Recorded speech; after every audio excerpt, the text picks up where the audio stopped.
my work has been marrying traditional knowledge and conventional knowledge. That is the bedrock of my research.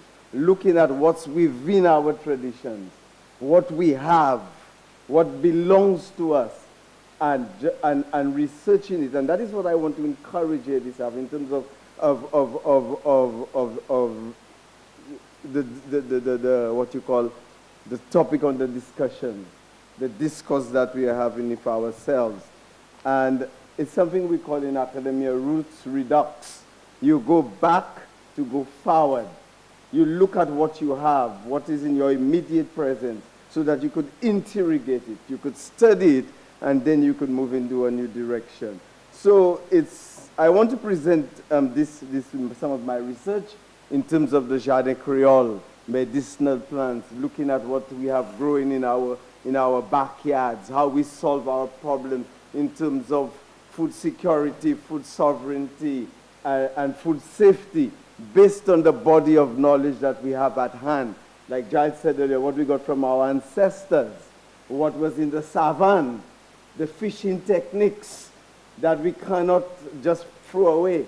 They're part of our body of knowledge that we should interrogate and glean from it. We talk about science fair. I've been doing science fair from the beginning of science fair. You know, with the schools, extracting essential oils. It is science. How to make coconut oil, how to make castor oil. This is science. You know, and our grandparents did it. I used to go make foreign with my grandmother to transform a root crop that is toxic. If you eat it in its raw state, it has cyanide, but to transform it from this toxicity into something that is edible and that is good for us. It prevents colon cancer. In some societies, they've done research and found there was very little colon cancer. In fact, none at all in some part of Africa. And the researchers found that because of, among other things, the diet of cassava.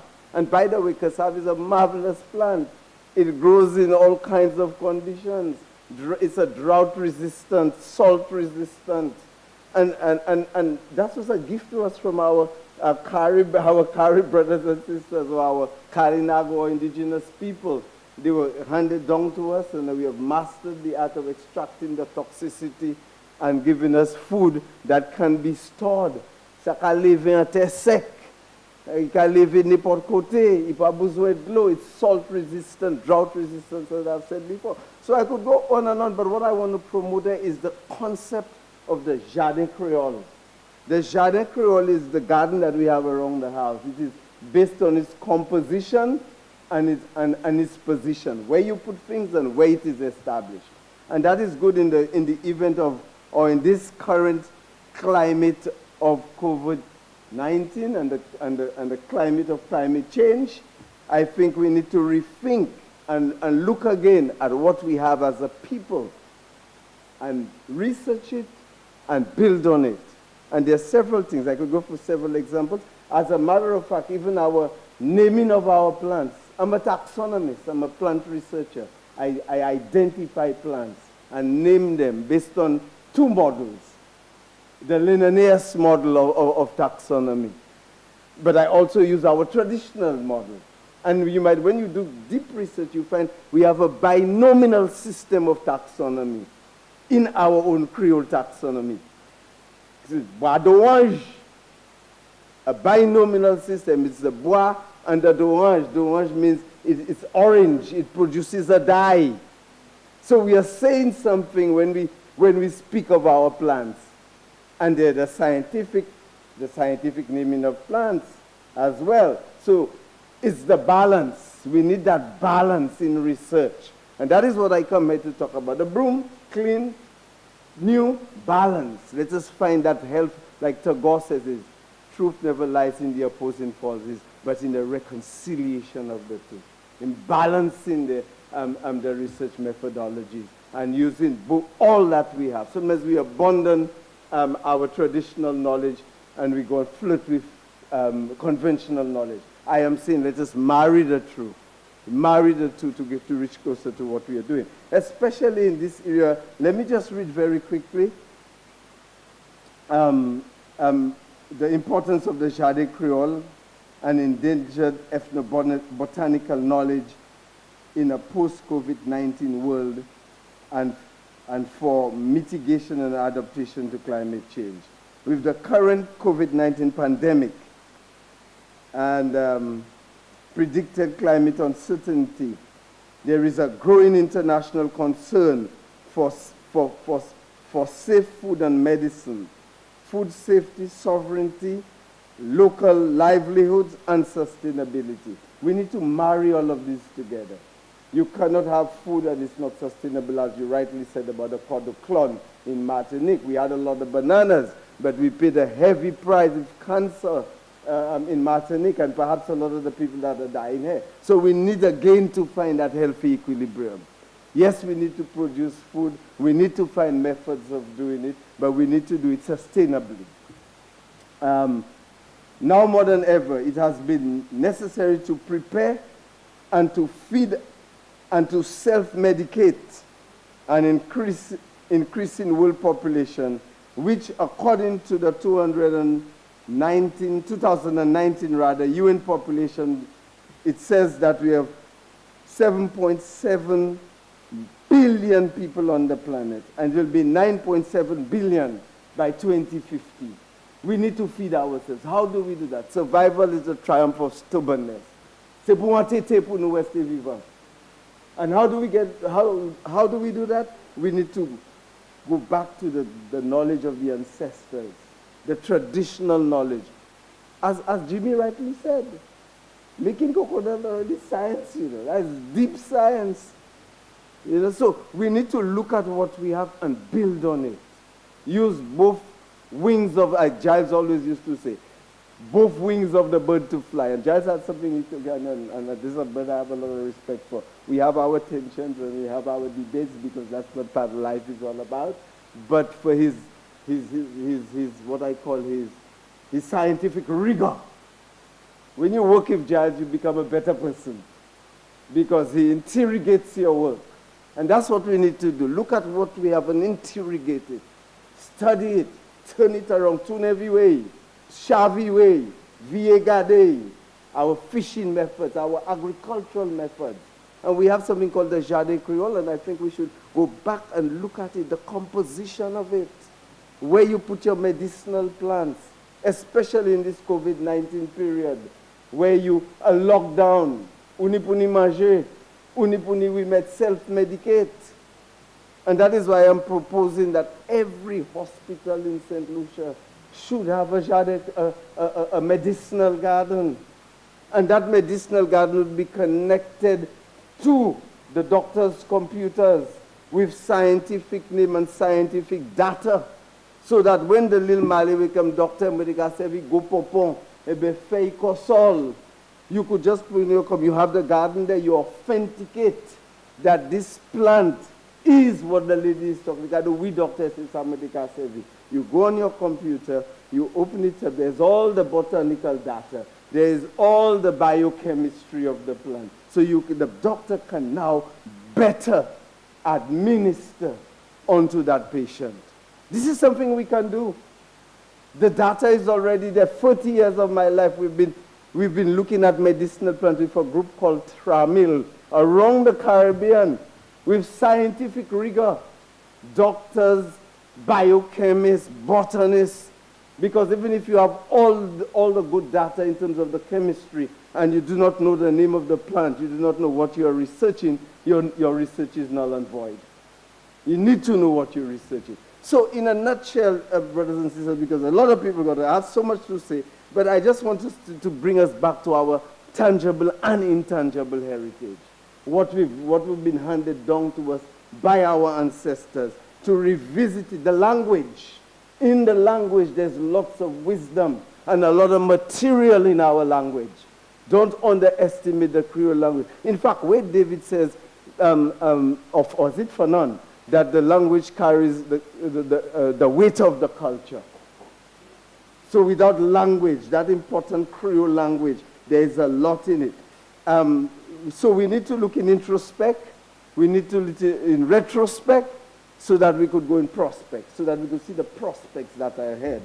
um, as I said, the landscape, the language, the landscape, the land, the seascape. So it's about the biosphere and the ethnosphere. So when you marry these two spheres, then you have results. You see, the biosphere is what's out there naturally, but the ethnosphere is the body of knowledge that you extract or you impose on the biosphere, or you glean from for your own our entertainment, our enjoyment, but most importantly, our survival. That's what it's about. It's about survival. How do we protect that body of knowledge, improve on it, and leave it in a better condition than we inherited it for the next generation? So, Savla, get the technology, extract the toxic substance, the cyanide, and make it available for the next generation, so that it's a little easier, and so many other things. The person who got the Nobel Prize in China for malaria, she went back into the archives and dig deep and found something in the archives, and she went into the labs with it and became a Nobel laureate. We have it in the minds of our people, in our language, a lot of information that we could mine, we could glean, and go back to the laboratory, do our biochemistry and our research, so that we could come with a whole lot of new things. Even in the World War II, we were using something called Exostema Santa Lucia. It's a plant that is endemic to Central Asia. By endemism, I mean it's found nowhere else in the world. And we were already extracting, it's called cinchona back in English.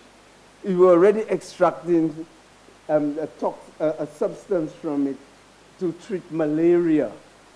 And the truth of the matter, it was wartime. Ships couldn't bring medicine, so we had to use what's indigenous. COVID-19, hey, when we were locked in, you cannot go out, you cannot do what. So you had to, the lockdowns, you could have feed from your Jardin Creole with all your medicine around, you know, all your food around. You can put a fig pala, you can head the cheddar chin pala, you can faire ça pour manger, pour faire un bouillon pala. That is what it's about, survival and knowledge. And as you balance that knowledge, we can survive in our civilization. So let me just, for example, in Haiti, as an anthropologist, demystified the zombieism. What they take a more you can call to zombie. It was the fish of the bone of a certain fish that was used in the concoction to put them in the heartbeat was so low that you couldn't measure it with your what's the instrument the doctors use, the thermometer or whatever they call it. What is it? Yes,